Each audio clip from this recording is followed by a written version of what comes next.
बिस्मिल्लाहिर्रहमानिर्रहीम। अज़ीज़ तलबा, अस्सलामुअलैकुम। आपको अस्पायर कॉलेज की ऑनलाइन क्लासेस के अंदर खुश आमदीद कहते हैं। साल दोम का उर्दू का ये हमारा पहला लेक्चर है।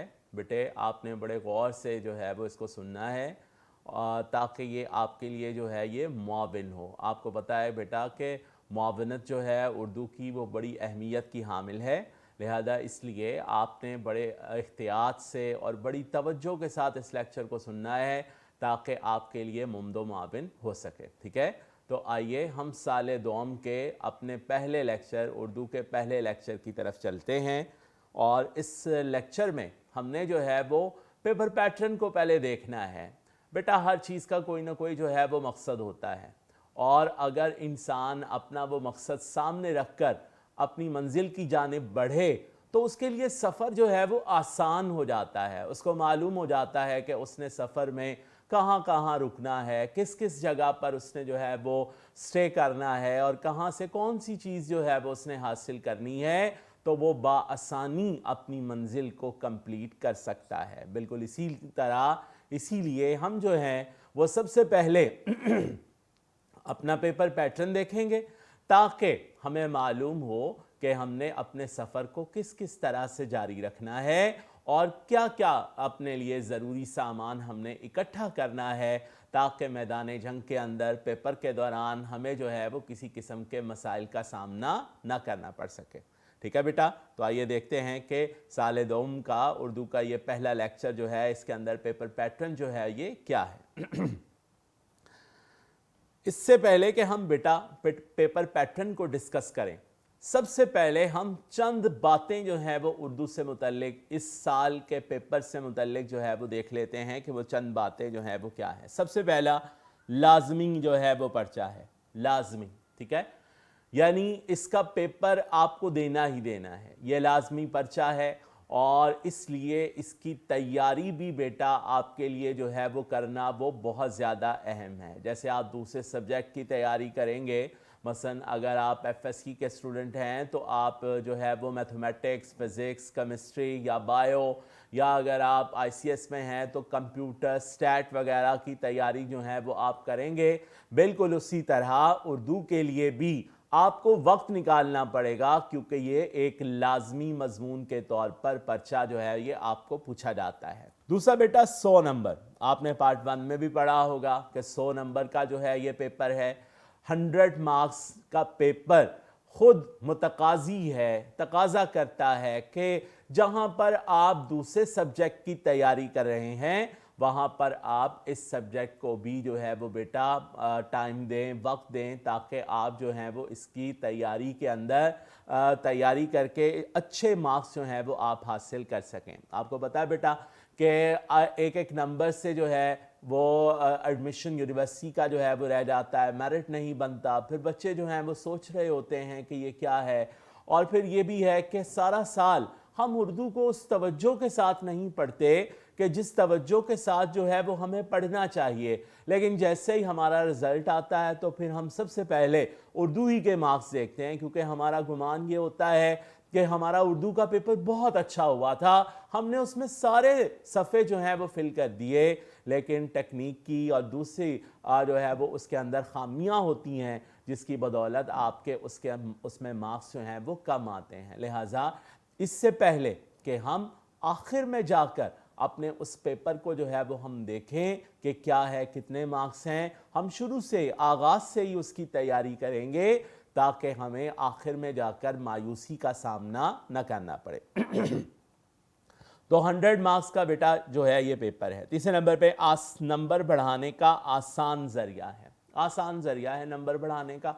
मसलन आप दूसरे सब्जेक्ट के अंदर जितनी मेहनत करेंगे उसकी परसेंटेज मार्क्स आपको मिलेंगे, लेकिन उर्दू में उससे आधी मेहनत करके बेटा आप अपने परसेंटेज मार्क्स को जो है वो बढ़ा सकते हैं। ठीक है, मसलन ज़रा सी मेहनत उर्दू के अंदर आपको मिनिमम 80% पे, और थोड़ी सी ज़्यादा मेहनत आपको 90+ % पे जो है वो ले जाएगी, जो आपके लिए जो है वो बड़ा मुमदो मुआविन होगा, आपके बोर्ड के लिए, आपके रिजल्ट के लिए, यूनिवर्सिटी एडमिशन के लिए, कि आपको अच्छी जगह यूनिवर्सिटी के अंदर जो है वो एडमिशन मिल जाए। Supporting actor. मैं अक्सर कहा करता हूं बेटा कि उर्दू जो है वो हमारा एक सपोर्टिंग एक्टर जो है वो एक सब्जेक्ट है, कि जिस तरह आपने जो है वो फिल्मों में ड्रामों में देखा होगा, एक सपोर्टिंग एक्टर जो है वो होता है हीरो के साथ और वो अपनी जान दे देता है, लेकिन हीरो को मुश्किलात से जो है वो निकाल देता है। एट द एंड जब हीरो जो है वो हर तरफ से जो है वो फंस जाता है तो फिर सपोर्टिंग एक्टर कहीं ना कहीं से आकर वो जो उसका भाई है या उसका दोस्त है वो कहीं ना कहीं से आकर उसे जो है वो बचा लेता है, वो कहीं ना कहीं से आकर उसे जो है वो बचा लेता है। लिहाजा बिल्कुल इसी तरह उर्दू भी जो है वो हमारा एक सपोर्टिंग एक्टर के तौर पर काम करता है कि जब आपके बाकी सब्जेक्ट को इसकी ज़रूरत होती है तो ये अपने नंबरों के ज़रिए उन सब्जेक्ट को मदद करता है ताकि आप अपने गोल को अचीव कर सकें, आप अपने मकसद के अंदर कामयाब हो सकें। कि जो भी आपने अपना मकसद जो है वो चुना हुआ है, अगर आप इंजीनियर बनना चाहते हैं, अगर आप डॉक्टर बनना चाहते हैं, अगर आप टेक्नोलॉजी में जाना चाहते हैं या आप कुछ भी बनना चाहते हैं, तो इसके लिए आपको जो है वो उर्दू सब्जेक्ट को कुछ वक्त देना पड़ेगा। बाकी सब्जेक्ट जितना ना सही, लेकिन फिर भी कुछ वक्त आपको इसको देना पड़ेगा रोज का रोज, ताकि आप इस सब्जेक्ट के अंदर भी अच्छे मार्क्स जो हैं वो हासिल कर सकें। आखिरी पॉइंट जो बेटा मैंने बनाया, वैसे तो पॉइंट बहुत ज़्यादा बनाए जा सकते हैं, लेकिन मैंने सिर्फ थोड़े से पॉइंट थोड़े से जो हैं वो बनाए हैं। आखिरी पॉइंट जो मैंने बनाया, इस साल के लिए अहमियत। तो इस साल के लिए बेटा बड़ी अहमियत है। इस साल के लिए अहमियत यह है कि जैसे आप जानते हैं कि आप प्रमोट किए गए हैं साल दोम में, ठीक है, और प्रमोशन जो है वो बेटा इस तरीके के साथ है कि आपके जितने पार्ट 2 में मार्क्स आएंगे उतने ही आपके पार्ट 1 में लगाकर आपको जो है वो दिए जाएंगे, क्योंकि आपने पार्ट 1 का पेपर नहीं दिया। तो जितने पार्ट 2 में आपके मार्क्स होंगे उतने ही पार्ट 1 के अंदर आपके मार्क्स लगा के आपका रिजल्ट जो है वो बनाया जाएगा। लिहाजा ये आपके पास मौका है, ये आपके पास चांस है कि आप ज़्यादा से ज़्यादा नंबर सेकेंड ईयर में ले लें ताकि उतने ही मार्क्स जो हैं वो आपके फर्स्ट ईयर में भी लग जाएं। अक्सर औकात होता ये है कि फर्स्ट ईयर में ज़रा बच्चा आता है तो थोड़ा ज़रा जो है वो उसको इसकी अहमियत का अंदाज़ा नहीं होता, मार्क्स कम आते हैं फर्स्ट ईयर में, तब उसे मालूम पड़ता है कि अब मैंने सेकेंड ईयर में जान लगाकर मेहनत करनी है। लेकिन बेटा इस साल आपको पहले ही साल समझ लीजिए या पहले ही पेपर के अंदर जान लगानी पड़ेगी ताकि आपका पार्ट 1 का रिजल्ट भी बेहतरीन हो जाए, पार्ट 2 के रिजल्ट के ऊपर उसका इन्हिसार है। लिहाजा इस साल के लिए आपके इस सब्जेक्ट के अंदर ज़्यादा मार्क्स लेना आपके लिए जो है वो बेहद ज़रूरी है। बेटा हम अगले आने वाली बातों में आप देखेंगे कि इसके अंदर मार्क्स लेना आसान है। आप ज़रा सी मेहनत करेंगे, आपके लिए नंबर लेना जो है वो इस सब्जेक्ट के अंदर वो आसान हो जाएगा, ठीक है। तो ये मैंने आपको चंद ज़रूरी बातें जो हैं वो बतानी थी कि लाजमी पर्चा है, 100 नंबर का पेपर है और नंबर बढ़ाने का आसान ज़रिया है और सपोर्टिंग एक्टर है, और इस साल के लिए इसकी अहमियत जो है वो बहुत ज़्यादा है। लिहाजा बेटा इसी तरह से आपने इसके लिए तैयारी जो है वो अपने जहन में रखनी है। आइए आगे चलते हैं कि आगे क्या है। बेटा पर्चे के हैं 2 हिस्से, 2 हिस्से आपको पता है। पर्चे के जो हैं वो पार्ट 1 में भी 2 हिस्से थे, यहाँ पार्ट 2 के अंदर भी 2 हिस्से हैं। उसमें सबसे पहला बेटा मारूजी ऑब्जेक्टिव पेपर, ठीक है। मारूजी का पेपर है सबसे पहला, ऑब्जेक्टिव पेपर है कि जिसके लिए आपको वक्त भी अलग दिया जाएगा और उसके मार्क्स भी जो हैं वो अलग हैं। दूसरा बेटा जो है वो बिल्कुल उसी तरह से इंशाइया तर्ज का पेपर है और जो है वो उसके लिए ज़्यादा आपको वक्त मिलेगा। और क्या है, इन दोनों की डिटेल जो है वो हम देख लेते हैं कि इन दोनों की डिटेल जो है वो क्या है, कि किस तरह बोर्ड के अंदर ऑब्जेक्टिव के इस साल कौन से सवाल आएंगे। लास्ट ईयर में सवालात जो थे वो और थे, इस साल आपको साल दोम के अंदर सवाल जो है वो मुख्तलिफ आएंगे, तब्दील शुदा सवाल आएंगे, अलग से जो है वो निसाब है, तो वो उसके अंदर जो है वो देखते हैं डिटेल के अंदर कि आया ऑब्जेक्टिव में कौन सा सवाल आपको पूछे जाएंगे और इंशाइया पेपर के अंदर आपको कौन से सवालात जो हैं वो पूछे जाएंगे। ठीक है बेटा, तो देखते हैं मारूजी पर्चा। सबसे पहले कुल नंबर हैं इसके 20 मार्क्स हैं पार्ट 1 की तरह। जिस तरह पार्ट 1 के अंदर बेटे टोटल मार्क्स जो थे वो 20 थे, बिल्कुल उसी तरह पार्ट 2 के अंदर भी टोटल मार्क्स जो हैं वो 20 हैं इस ऑब्जेक्टिव पेपर के अंदर। ठीक है, अब देखें ऑब्जेक्टिव में अगर आपने भरपूर तैयारी की है, ठीक है, तो फिर क्या है कि आप इसमें से पूरे 20 नंबर जो हैं वो आप हासिल कर सकते हैं। कोई नंबर भी आपका नहीं कटेगा। कोई नंबर ना कटने का मानी ये है कि आपने 90 प्लस के लिए अपनी कोशिश जो है वो शुरू कर दी। 90 प्लस में आप जो है वो पहुंच गए कि अगर दूसरा पेपर भी आप अच्छी तरीके से तैयार कर लेंगे तो 90 प्लस में जो है वो कोई वजह नहीं होगी कि आप 90 प्लस परसेंटेज में ना पहुंच सकें। ठीक है, वक्त इसके लिए आपको 20 मिनट मिलेंगे। पार्ट 1 में भी आपको पता है कि आपको 20 मिनट मिले थे और इसी तरह पार्ट 2 के अंदर भी आपको ऑब्जेक्टिव पेपर के लिए 20 मिनट जो हैं वो बेटा दिए जाएंगे ताकि आप उसके अंदर अपने ऑब्जेक्टिव पेपर को जो है वो सॉल्व कर सकें। जिस तरह पार्ट 1 में ऑब्जेक्टिव पेपर जो है वो बेटा सारे के सारे एमसीक्यूज थे, बिल्कुल उसी तरह पार्ट 2 में भी तमाम पेपर में से जो है वो बेटा एमसीक्यू आपको 20 के 20 बनाकर जो है वो पूछे जाएंगे। 20 एमसीक्यू जो है वो आपको दिए जाएंगे और उस हर एमसीक्यू के लिए आपके लिए 1 मिनट का टाइम होगा कि आप उस 1 मिनट के अंदर उस एमसीक्यू को जो है वो आप सॉल्व कर दें। ठीक है, देखते हैं इनकी डिटेल जो है वो बेटा क्या है। 4 सवालात आपको इसके अंदर जो है वो अटेम्प्ट करने हैं। जिस तरह पार्ट 1 में 4 क्वेश्चन थे उसी तरह यहां पर भी 4 क्वेश्चन हैं। सबसे पहला बेटा 5 सवालात जो हैं वो किताब से आपको पूछे जाएंगे। ठीक है, मसलन 5 एमसीक्यू आपको किसी सबक से या आपको किसी नज्म से, गजल से आपको जो है वो पूछ लिए जाएंगे।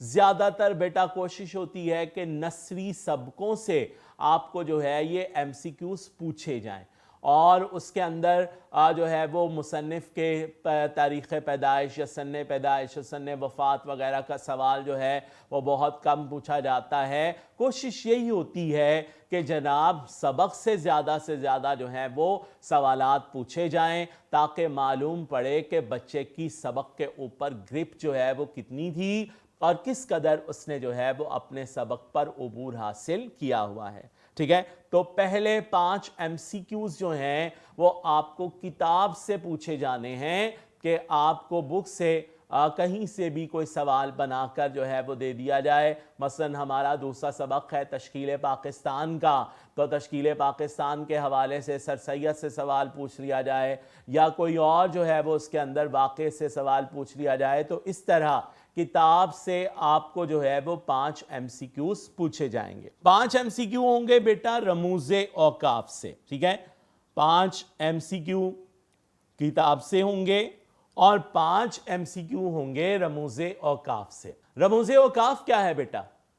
रमूज़े औकाफ, ठीक है, रमूज रम्स की जमा है, औकाफ बेटा वक्फे को कहते हैं, वक्फा। ठीक है, तो वक्फे की अलामात जो हैं वो बेटा ये रमूज़े औकाफ कहलाती हैं। इंग्लिश में आप इसे कहते हैं पंक्चुएशन और उर्दू में बेटा हम इसे कहते हैं रमूज़े औकाफ। ठीक है, अगर ये वक्फे की अलामात जो हैं वो बेटा मौजूद ना हो तो हमारे लिए इबारत को समझना थोड़ा मुश्किल हो जाता है, थोड़ी उसमें दिक्कत पेश आती है कि हम इबारत को जो है वो किस अंदाज से पढ़ें और क्या करें। मसलन देखें, मेरे पास एक जुमला है, एक इबारत है, उठो मत बैठो। ठीक है, अब इसमें अगर आप फेल देखें तो 2 इस्तेमाल हुए हैं, उठो और बैठो। ठीक है, अब ये एक फेले अमर है और एक फेले नहीं है, लेकिन हमें दोनों से मालूम नहीं पड़ रहा कि फेले अमर जो है वो कौन सा है और फेले नहीं जो है वो कौन सा है, ठीक है। यानी क्या उठने का हुक्म दिया जा रहा है या बैठने का हुक्म दिया जा रहा है, तो ये हमें मालूम नहीं पड़ रहा जब तक कि इसके दरमियान हम एक कॉमे का इस्तेमाल ना करेंगे। इसे उर्दू में सख्ता कहते हैं।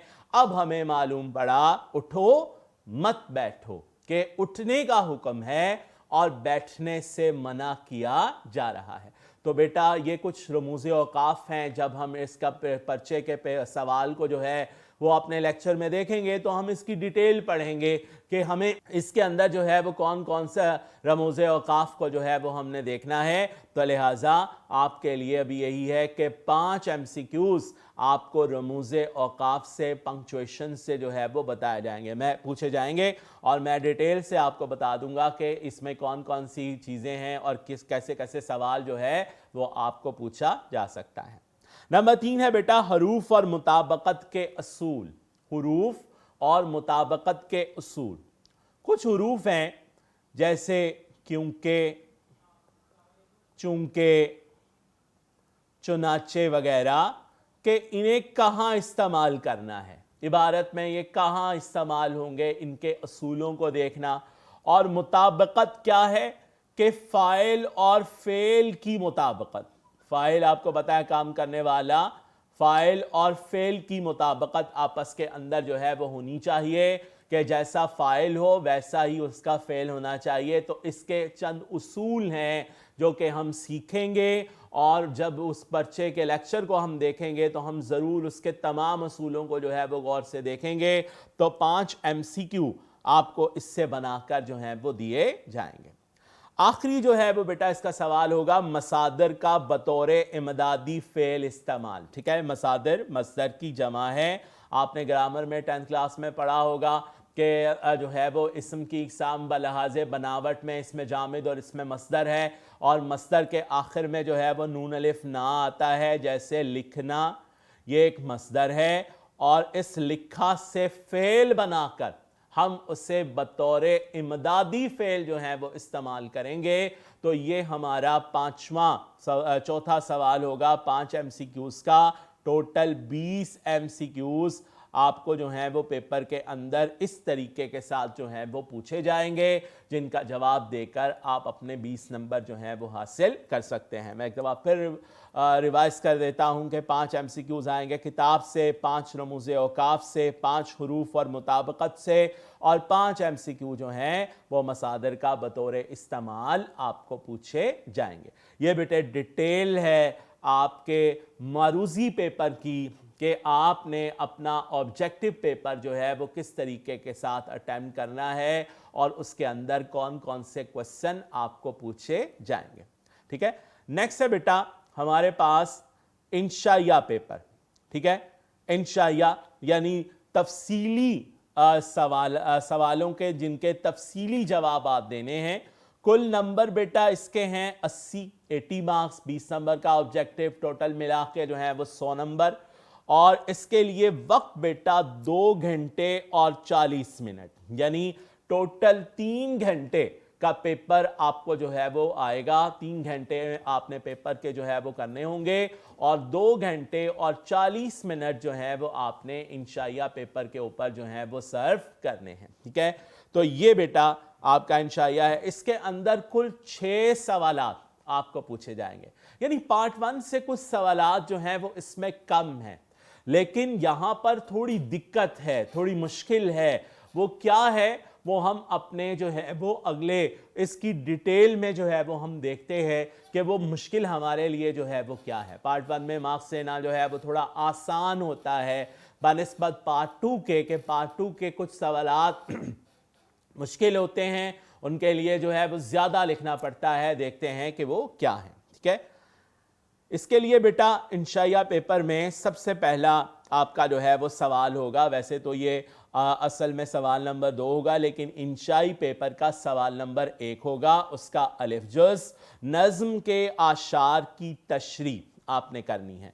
किसी भी नज़्म से आपको 2 शेर बेटा दिए जाएंगे, 2 अशार आपको दिए जाएंगे, चॉइस कोई नहीं होगी। आपने दोनों के दोनों अशार जो हैं वो अपने वो तशरीह करने हैं, उसके नंबर होंगे बेटा 1 जमा 1 जमा 8 बराबर 10 के 10 नंबर होंगे।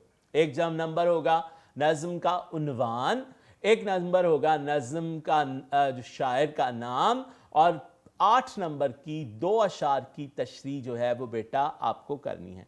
इसके लिए वक्त आपने लगाना है बेटा 20 से 22 मिनट, 22 मिनट हद आपने इसके लिए जो है वो सर्व करना है। तलबा मैं बता दिया करता हूं कि आपको कितना कितना वक्त जो है वो सर्व करना है, ताकि आप 3 घंटे को मैनेज कर लें। तो आप 3 घंटे को जो है वो उस तरह से डिवाइड कर ले अपने सवालों पर कि जो आपके लिए आसानी लेकर आए और आप ज़्यादा से ज़्यादा नंबर जो हैं वो हासिल कर सकें। आपने इसके लिए जो मवाद लिखना है वो 4 से 5 सफ़ात के दरमियान हो, यानी आप यूं समझ लें कि आपने फी शेर 2 साइडें 5 सफ़ा से मेरा मतलब 4 से 5 साइड आपने लिखनी है, 2 साइडें आपने जो है वो इसके लिए सर्व करनी है। और बड़ी आसान है, क्योंकि आपको पता है पार्ट 1 में आपने जो है वो ये सीखा है कि आपको हर पेज के ऊपर 2 मरतबा मार्कर इस्तेमाल करना है, जिसके लिए आप अपना जो है वो लाइनें जो है वो उसके लिए मख्तस करते हैं, तो आपके लिए पेज भरना जो है वो आसान हो जाता है। इंशाअल्लाह हम तशरीह इस तरह से करेंगे कि आपके लिए आसानी भी होगी और 2 सफ़े लिखना आपके लिए जो है वो इंतहाई आसान हो जाएगा, आपके पास मवाद जो है वो इकट्ठा हो जाएगा। ठीक है बेटा, नेक्स्ट वन, सवाल नंबर 1 ही का बेजुज, पहले अलिफ जुज था अब बेजुज है, गज़ल के आशार की तशरीह। ठीक है, नज़्म का जैसे पोर्शन है वैसे गज़ल का पोर्शन है। गज़ल के अशार की तशरीह पार्ट 1 की तरह 3 शेर एक ही गज़ल से आएंगे और उसको आपने जो है वो तशरीह करना है। नंबर डिवीजन है 1 जमा 3 जमा 3 जमा 3, यानी 1 नंबर शायर के नाम का और 3-3 नंबर के अशार की तशरीह, टोटल मार्क्स हो जाएंगे 10।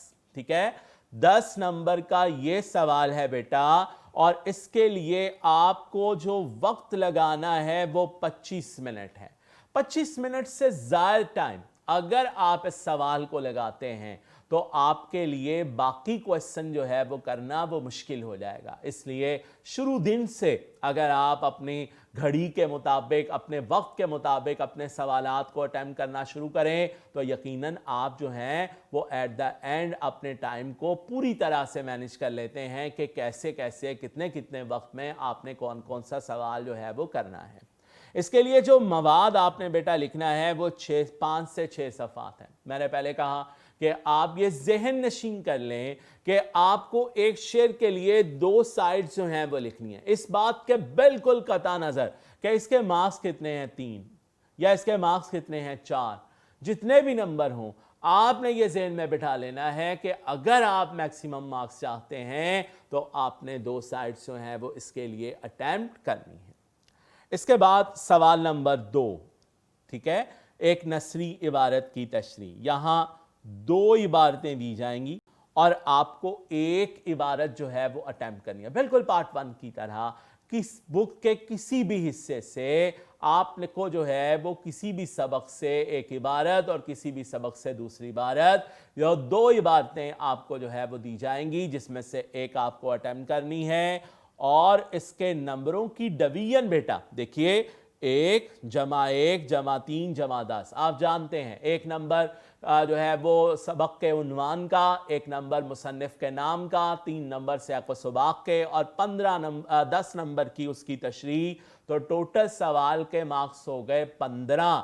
इसके लिए वक्त आपको लगाना है बेटा 20 मिनट, यानी 2 घंटे 40 मिनट के वक्त से इसके लिए आपको 20 मिनट जो है वो अलग करना है। इससे ज़्यादा आपने इस सवाल पर जो है वो वक्त नहीं लगाना। इसके लिए मवाद आपने जो लिखना है वो 3 से 4 सफ़ात, 3 से 4 साइड आपने जो है वो फिल करनी है। देखें पहले सफ़े पे आपका सैको सुबाख वगैरह आ जाएगा, बाकी 2-2.5 सफ़ात पे आपकी तशरीह आ जाएगी उस पैराग्राफ की। बड़ी आसानी के साथ आप 3 से 4 सफ़ात के ऊपर मुश्तमिल जो है वो उसे लेकर के अपने सवाल को जो है वो जा सकते हैं। ठीक है, इसके बाद है बेटा सवाल नंबर 3, एक नसरी सबक का खुलासा। ये 2 आपको पूछे जाएंगे पूरी बुक से और एक आपको अटेम्प्ट करना है। एक सवाल जो है वो आपको अटेम्प्ट करना है, 2 आपको पूछे जाएंगे और इसके लिए जो नंबर है बेटा 1+9, 1 नंबर मुसन्निफ के नाम का। मैं पहले भी पार्ट 1 में भी कहता हूं और पार्ट 2 में भी जो है वो तलबा को मैं बता दिया करता हूं कि आपने सवाल से पहले, खुलासे से पहले मार्कर से मुसन्निफ के नाम की हेडिंग देकर मुसन्निफ का नाम आपने जो है वो ज़रूर लिख देना है। ठीक है बेटा। इसके लिए वक्त आपने लगाना है 18 मिनट का, 18 मिनट आपने इसके लिए जो है वो सर्व करने हैं। 18 मिनट आपने अपनी घड़ी के मुताबिक 2 घंटे 40 मिनट के वक्त से 18 मिनट के अंदर आपने जो है ये खुलासा अटेम्प्ट करना है। इससे ज़्यादा आपने इस सवाल पर वक्त सर्फ नहीं करना और ज़्यादा से ज़्यादा 3 साइड्स जो हैं वो आपने लिखनी है।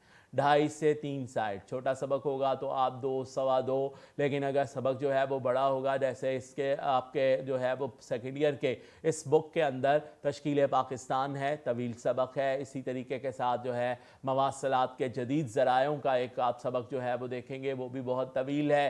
तो ऐसे सबक का खुलासा आपने 3 सफ़ात पर जो है वो तहरीर करना है, लेकिन वक्त को देखते हुए आपने 18 मिनट उसके ऊपर जो है वो आपने सर्व करने हैं। ठीक है।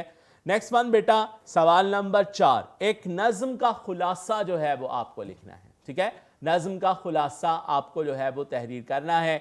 ये एक ही होगा, वही आपको करना होगा और जो है वो 5 मिनट जो है इसके लिए आपने लगाने हैं। 5 नंबर होंगे और मवाद है इसके लिए आधा सफ़ा आपने जो है वो लिखना है, आधा सफ़ा। ठीक है।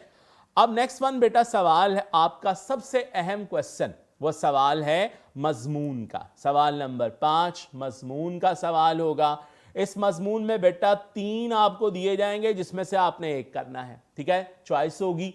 3 आपको दिए जाएंगे जिसमें से एक क्वेश्चन आपने जो है एक मजमून अटेम्प्ट करना है। नंबर है 20। देखिए इस सवाल की अहमियत के 20 मार्क्स का ये क्वेश्चन है और इसके लिए आपको कैसा लिखना पड़ेगा और क्या करना पड़ेगा, ये जब हम इस सवाल को अटेम्प्ट करेंगे तो यकीनन आपको मैं डिटेल बताऊंगा। इसके लिए वक्त आपने 40 मिनट का रखना है और इसके लिए जो मवाद आपने लिखना है वो 10 सफ़ात का है। 10 साइड कम अज कम आपने जो है वो इस मजमून के लिए लिखनी है ताकि आपको मैक्सिमम 16-17 मार्क्स इस मजमून के क्वेश्चन से जो है वो आपको मिल सकें। ठीक है, इसीलिए मैं कह रहा था कि सेकेंड ईयर के अंदर मार्क्स लेना जो है वो थोड़ा मुश्किल है। आखिरी जो सवाल पेपर में आप देखेंगे बेटा वो होगा खत या आप बीती का। ठीक है, दोनों में से एक चीज आएगी। जैसे पार्ट 1 में दरखास्त या रसीद थी, एक ही आनी थी, वही करनी थी।